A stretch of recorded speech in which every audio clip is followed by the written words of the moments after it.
அம்மாவை காணுங்கிற பயத்துல எதுவுமே நடக்காத மாதிரி நான் எப்படிங்க பேச முடியும்? அவ சாதாரணமான ஆள் இல்ல. என் குரலை வச்சு நான் எப்படி இருக்கேன்னு கண்டுபிடிச்சிருவா. அவகிட்ட எப்படிங்க என்னால பொய் சொல்ல முடியும்? இந்த பாரு, ரிலாக்ஸர், போன் எடுக்க வேண்டாம். என்ன நடந்தாலும் பார்த்துக்கலாம், சரியா? ஆமாங்க, என்ன நடந்தாலும் பரவாயில்ல. அவ நல்லபடியா இன்டர்வியூவை முடிச்சிட்டு வரட்டும். அப்புறம் எதுவா இருந்தாலும் பார்த்துக்கலாம். கரெக்டு தான் யமுனா. என்னாச்சு சக்தி? யாரும் போனை எடுக்க மாட்டாங்க வெற்றி. காலை நேரம்ல எல்லாரும் மெஸ்ல பிஸியா இருப்பாங்க, உனக்கு தெரியாதான்? ஆனா நேத்தே அம்மா ஒரு தடவை எனக்கு போன் பண்ணிருக்கலாம்ல. ஏய், அம்மாவே கூப்பிட்டு இருந்திருப்பாங்க, அங்க சிக்னல் கிடைக்காமலையா இருந்திருக்கும். இதெல்லாம் ஒரு விஷயமா? ஊர்ல இருந்து வந்து கொஞ்ச நேரம் தானே ஆகுது, அதுக்குள்ள என்ன? சக்தி, நீ ஒழுங்கா படிச்சிட்டியா? உள்ள போய் இன்டர்வியூ எப்படி அட்டெண்ட் பண்ணலாம்னு யோசி. இல்ல Excuse வெற்றி, me. அது வந்து இன்டர்வியூ கேண்டிடேட் மட்டும் உள்ள வாங்க. மத்தவங்க எல்லாரும் வெளியில வெயிட் பண்ணுங்க. மொபைல் போன் எதுவும் உள்ள கொண்டு வரக்கூடாது. இன்ஸ்ட்ரக்ஷன் எல்லாம் பார்த்திருப்பீங்க, அதை ஸ்ட்ரிக்டா ஃபாலோ பண்ணணும். வாங்க. ம், ம், இந்த ம்.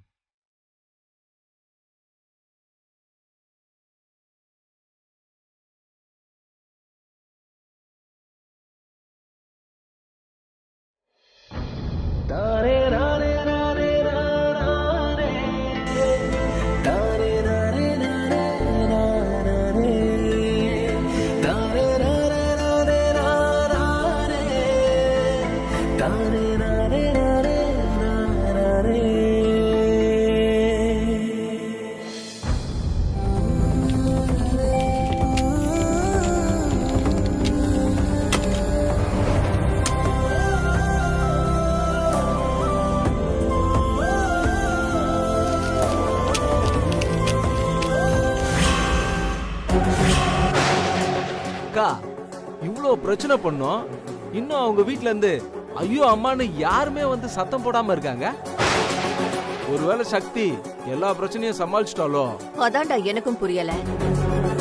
இந்த உலகத்திலேயே அவளுக்கு ரொம்ப முக்கியமானவங்கன்னா அது அவங்க அம்மா தான்.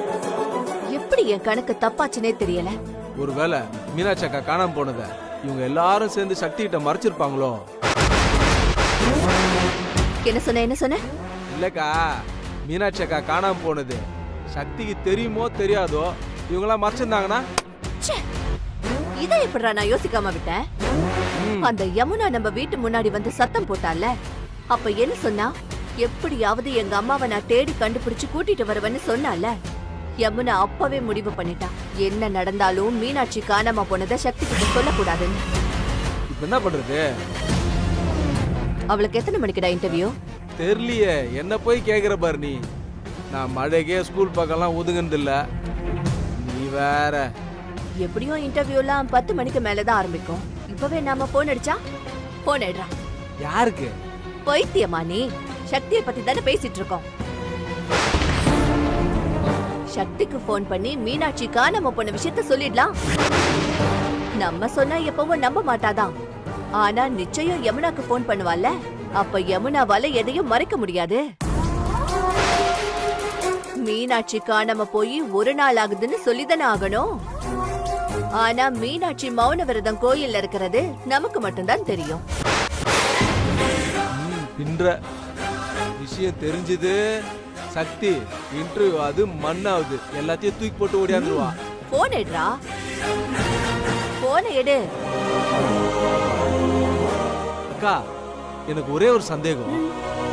ஒருவேளை சக்தி இன்டர்வியூ தான் முக்கியம் அவ பாட்டு போயிட்டானா? அதுக்கெல்லாம் வாய்ப்பே இல்ல.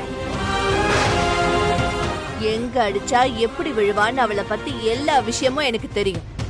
நான் சொல்றேன்ல, போன் பண்றா அவளுக்கு. ஓகே, போய் போன் எடுத்துட்டு வர இரு.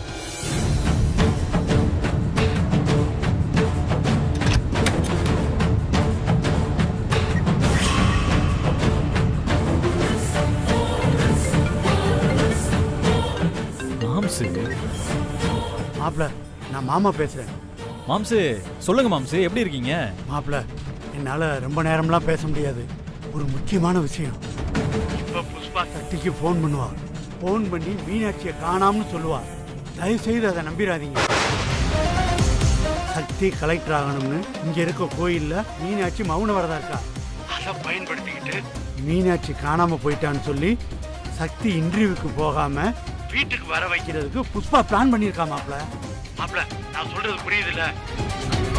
என்ன மாமா இவ்வளவு சீரியஸான விஷயத்தை இப்படி படபடன்னு சொல்லி முடிச்சிட்டீங்க?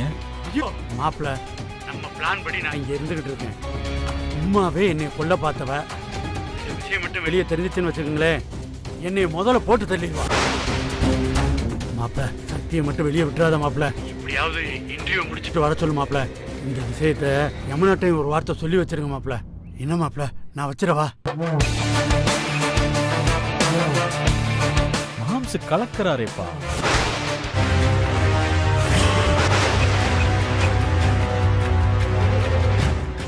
ரிங்கு போது பேசு பேசு பேசு.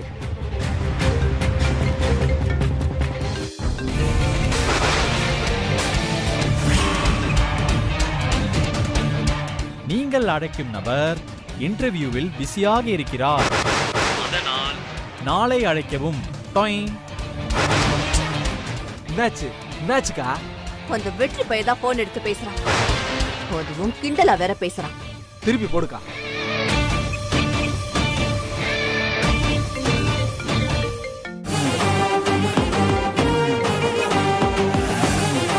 மேடம், உங்களுக்கு ஒரு தடவை சொன்னா புரியாதா? நீங்கள் அழைக்கும் நபர் இன்டர்வியூவில் பிஸியாக இருக்கிறார், நாளை அவரே வந்து வட்டியும் முதலுமாக பேசுவார். அப்படியே விட்டானா? இப்ப என்ன சொன்னாக்கா? அதே மாதிரி தான் கிண்டல் பண்ணிட்டு இருக்கான். இப்ப சக்தி கிட்ட எப்படி விஷயத்த சொல்றது? சொல்லணும்டா, எப்படியாவது அவளுக்கு சொல்லணும். நீ விடாத, திருப்பி திருப்பி போன் அடி அடி.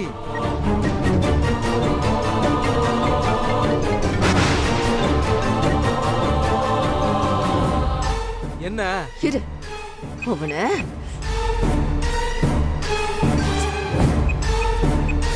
மறுபடியும் போடுறேன். என்ன ஆச்சு? என்ன ஆச்சுக்கா? ரிங் போச்சு, கட் பண்றான்டா. போச்சு, அவ்வளவுதான். சக்தி கலெக்டர் ஆயிட்டாளா? ஏய், கொன்னுடுவேன். மீனாட்சி அம்மாவை காணோன்னு யமுனாவும் பயந்துட்டு இருப்பாங்களோ? முதல்ல யமுனாவுக்கு ஒரு ஃபோன் பண்ணி சொல்லிடுவோம்.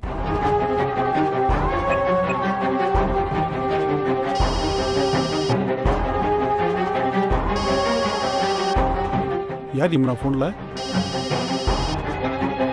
திரும்ப சக்தி தாங்க ஃபோன் பண்றா. இப்போ என்ன பண்றது? ஃபோன் எடுக்க வேண்டாம்.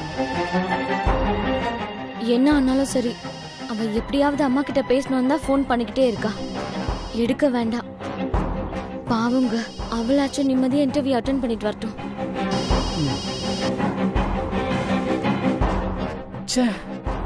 இப்பன்னு பார்த்து யமுனா ஃபோன் எடுக்க மாட்டாங்களே. சக்திங்கிறது யாருமா? எஸ், உள்ள வாங்க.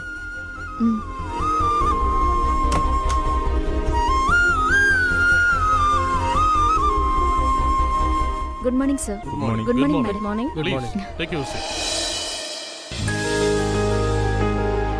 File.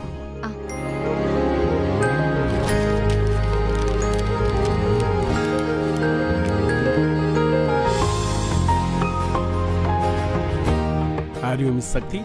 S sir. From Tamil Nadu? Yes sir. I removed village in Tamil Nadu. Oh yes Sakthi, உங்களை பத்தி கொஞ்சம் சொல்லுங்க. சார், நான் ஒரு மிடில் கிளாஸ் பொண்ணு. சின்ன வயசுல இருந்து ஐஏஎஸ் ஆகணும்னு ஆசைப்பட்டேன். இந்த ஐஏஎஸ் கனவு எனக்குள்ள எப்படி வந்துச்சுன்னு எனக்கு தெரியல. ஒரு தடவை நான் ஸ்கூல்ல ப்ரைஸ் வாங்கும்போது அந்த ப்ரைஸை கொடுக்க சீஃப் கெஸ்டாக வந்த லேடி கலெக்டர் ரொம்ப டச்சிங்காக பேசினாங்க. அப்பத்துல இருந்து தான் இந்த ஐஏஎஸ் ட்ரீம் எனக்கு வந்திருக்கும்னு நினைக்கிறேன். Oh that's good. உங்க ஃபேமிலி பேக்ரவுண்ட் பத்தி சொல்லுங்க. சார், நாங்கள் ரொம்ப எளிமையான குடும்பம். எங்கள் அம்மா சிங்கிள் உமன். அவங்களுக்கு நாங்கள் 3 பொண்ணுங்க. எங்களை வாழ்க்கையில் ஜெயிக்க வைக்கிறது தான் அவங்க வாழ்க்கையோட லட்சியம். அவங்க மெஸ் வச்சு நடத்திக்கிட்டு இருக்காங்க. அதில் வர வருமானத்தில் தான் எங்களை கஷ்டப்பட்டு படிக்க வச்சாங்க. நான் ஐஏஎஸ் ஆகணுங்கிறது ஒரு வகையில் எங்கள் அம்மாவோட லட்சியம் கூட சொல்லலாம். நான் ஐஏஎஸ் ஆனா என் குடும்பமே ஜெயிச்ச மாதிரி. உங்க குடும்பத்தை ஜெயிக்க வைக்கிற நம்பிக்கை உங்களுக்கு இருக்கா? நிச்சயமா இருக்கு சார். ஓகே, ஒரு ஜெனரல் கொஸ்டின். நீங்க ஐஏஎஸ் ஆகி என்ன பண்ண போறீங்க? நான் ஐஏஎஸ் ஆகி இந்த சமுதாயத்துக்கு ஒரு நல்லது பண்ணணும்னு நினைக்கிறேன். இப்படிதான் எல்லாரும் சொல்றாங்க. எல்லாரும் சொல்றதுக்கும் நான் சொல்றதுக்கும் நிறைய வித்தியாசம் இருக்கு. எங்க அப்பா ஆம்பளை பையன் பிறக்கலன்னு எங்க அம்மாவை விட்டுட்டு போயிட்டாரு. 3 பொம்பளை பிள்ளைங்க இருந்தா வாழ்க்கையில ஜெயிக்க முடியாதுன்னு எங்க அப்பாவுக்கு ஒரு எண்ணம். இந்த மாதிரி நினைக்கிறவங்க இன்னும் நிறைய பேர் இப்பவும் இருக்காங்க. ஒரு பொண்ணா நான் சாதிச்சு காட்டணும்னு நினைக்கிறது இந்த சொசைட்டில 3 பொண்ணுங்களை பெத்தாலும் ஒரு அம்மாவால ஜெயிக்க முடியுங்கிறது தான். Let's coming to the point. நான் நல்லது செய்யணும்னு சொன்னது ஒரு நலத்திட்டத்தை செய்யறத சொல்லல. என்னோட பெரிய ட்ரீமே அதுதான். என்னால ஒரு சொசைட்டியை லிஃப்ட் பண்ண முடிஞ்சா அந்த சொசைட்டி இன்னும் எத்தனையோ சொசைட்டிய லிஃப்ட் பண்ணும். அப்போ அந்த ஊரே பெருசா லிஃப்ட் ஆகும். அப்படி ஒவ்வொரு ஊரும் லிஃப்ட் ஆச்சுன்னா நம்ம நாடே பெரிய அளவுல லிஃப்ட் ஆகும். இதெல்லாம் நான் மனசுல வச்சுக்கிட்டு தான் சொன்னேன். எஸ் மேம், இது ரொம்ப பெரிய ட்ரீம்னு எனக்கு நல்லாவே தெரியும். அதுல ஒரு முக்கியமான ஓப்பனிங் செயினா நான் இருக்கணும்னு ஆசைப்படுறேன் மேடம். இவ்ளோ தூரம் சொசைட்டிக்கு ஒர்க் பண்ணணும்னு நினைக்கிற நீங்க ஏன் ஐஏஎஸ் ஆகணும்? அதுக்கு ஒரு சோஷியல் ஒர்க்கரா, ஐ மீன் ஒரு சமூக சேவகியா இருக்கலாமே. நான் ஐஏஎஸ் ஆகிறதையே ஒரு சமூக சேவகி ஆகிறத தான் நினைக்கிறேன். ரெண்டுக்கும் பெரிய வித்தியாசம் கிடையாதுங்கிறது என்னோட பர்ஸ்பெக்டிவ். நீங்க சொல்ற மாதிரி நான் சமூக சேவகியா மட்டும் இருந்தா என்னால சின்ன அளவுல தான் அதை பண்ண முடியும். அதுவே நான் கலெக்டர் ஆனா என்னோட அதிகாரத்தை வச்சு அதே சமூக சேவைய இன்னும் ஆழமா பல இடங்களை எக்ஸ்பெண்ட் பண்ணி விரிவா எவ்வளவோ செய்ய முடியும்.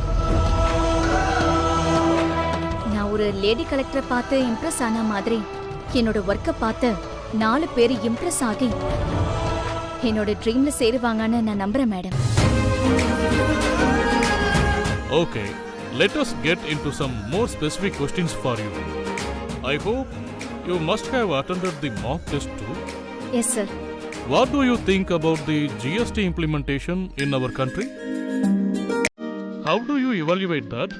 And what will be your ideas of reforms?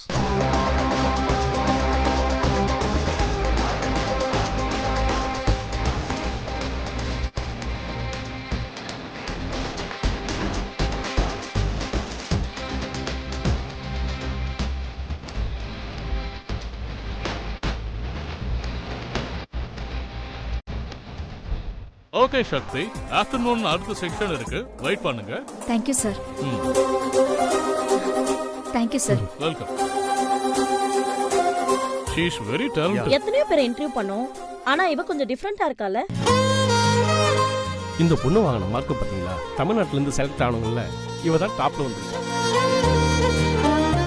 இவ கலெக்டர் ஆனா எங்கயோ போயிடுவா. அவ சொன்னால ஒரு ட்ரீம். அத நான் அவ கண்ணுல பார்த்தேன். என்ன ஆனந்த், ரொம்ப சந்தோஷமா இருக்கீங்க போல. உங்க ஊர் பொண்ணுங்கிற பெருமையா? பின்ன இருக்காதா? எங்க ஊர் பொண்ணு சார், அவ கண்டிப்பா ஜெயிப்பா.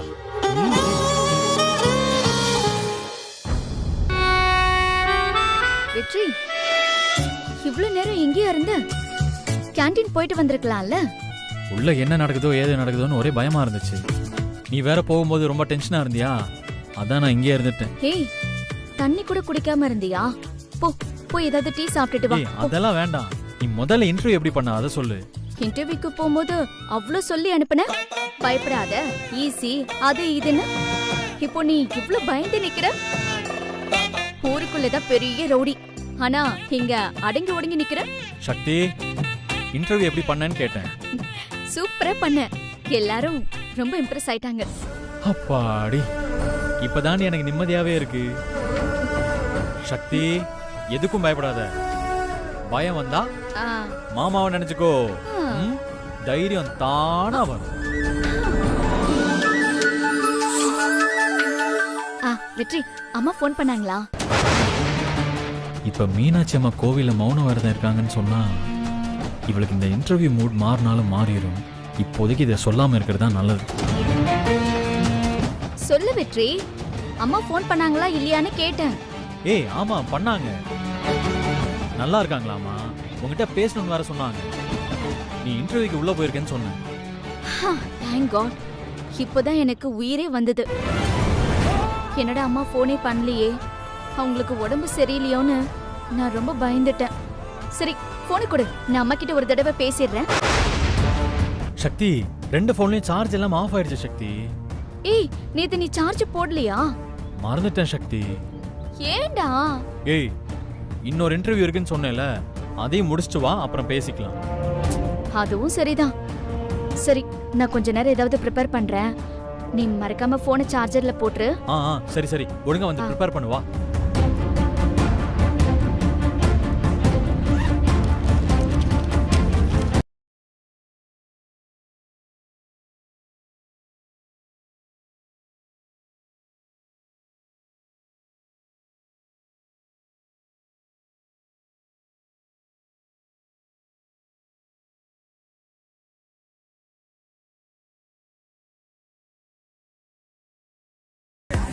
நீ கலெக்டர் ஆயிட்டா நான் இப்படிதான் உன் பின்னாடியே சுத்த வேண்டியிருக்கும்ல. டேய், நான் கலெக்டர் ஆனாலும் உனக்கு எப்பவும் உன் பொண்டாட்டி தான். இங்க பாரு, ரொம்ப பேசாத. கவனத்தை சிதற விடாம ஃபோக்கஸ் ஃபுல்லா அங்க வை. என் கவனம் சிதறக்கூடாதுன்னா நீ அப்படி என்ன பார்க்காத.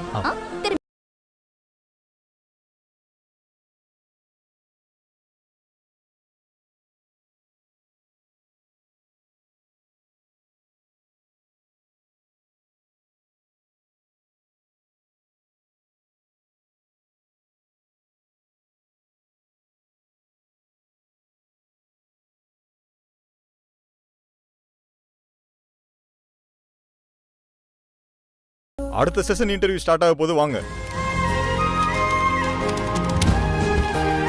சரி வெற்றி, நான் போயிட்டு வரேன். இங்க பாரு, பயப்படாம நம்பிக்கையா இன்டர்வியூல பதில் சொல்லு, சரியா? இங்க பாரு, இதுல மட்டும் நீ ஜெயிச்சிட்டா நீ கலெக்டர். நீ வரதுக்குள்ள மாமா ஒரு டீயை போட்டு வந்துடுறேன். ஏய் நான் வரதுக்கு லேட் ஆகும், நீ டிஃபனே சாப்பிட்டுட்டு வந்துரு. சரி சரி சரி, நல்லா பண்ணு.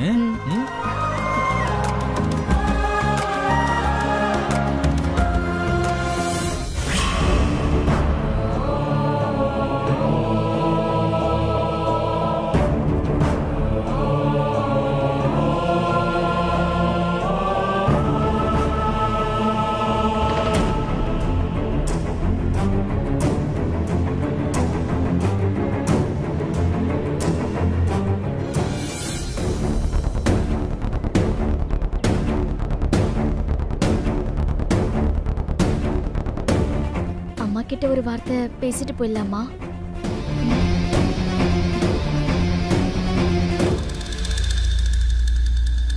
எக்ஸ்கியூஸ் மீ, உங்க போன் கொஞ்சம் கொடுக்க முடியுமா? சரிம்மா, நான் எங்க அம்மா கிட்ட பேசணும். சீக்கிரம் பேசிட்டு கொடுத்துருங்க, யாராவது பாத்துட்டு போறாங்க.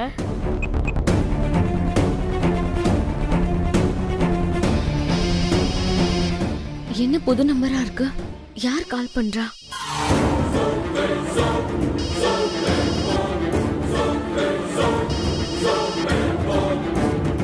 ஹலோ, யாரு? அக்கா, நான் சக்தி பேசுறேன். சக்தி, சக்தி, அம்மா. அக்கா எதுக்கு அழற? அம்மாக்கு என்னாச்சு? அம்மாவை நைட்ல இருந்து காணுண்டி.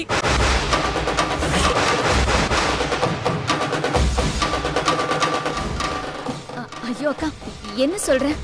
ஆமா சக்தி, அவங்கள தேடாத இடம் இல்ல. நீ போனல, அதுக்கப்புறம் நானும் கார்த்திக்கும் கோயிலுக்கு போனோம். வந்த வீட்டுல பார்த்தா அம்மாவை காணுண்டி. பக்கத்து வீட்டுல இருந்து ஒருத்தவங்க சொன்னாங்க புஷ்பா இங்க வந்து சண்டை போட்டுட்டு போனான்னு. பயமா இருக்கு சக்தி. அக்கா நீ டென்ஷன் ஆகாத, நல்லா தேடி பாத்தியா? நானும் கார்த்திக்கும் எல்லா இடத்துலயும் தேடிட்டோண்டி, எங்கேயுமே அம்மா இல்ல. புஷ்பா வீட்டுல போய் சண்டை கூட போட்டுட்டு வந்து, ஆனா அவ அம்மா பத்தி எதுவுமே சொல்லல. அக்கா உனக்கு அறிவு இருக்கா? முதல்ல நீ எனக்கு தானே போன் பண்ணிருக்கணும். நாங்க போன் பண்ணா நீ இன்டர்வியூ விட்டுட்டு கிளம்பி வந்துருவ, அதுக்காக தான் உன்கிட்ட சொல்லல. ஐயோ அக்கா, நான் இப்பவே வரேன்.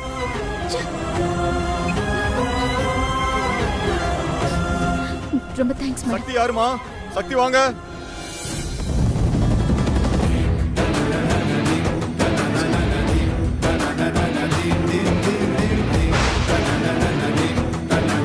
நானும் கார்த்திக்கும் எல்லா இடத்துலயும் தேடிட்டோம்.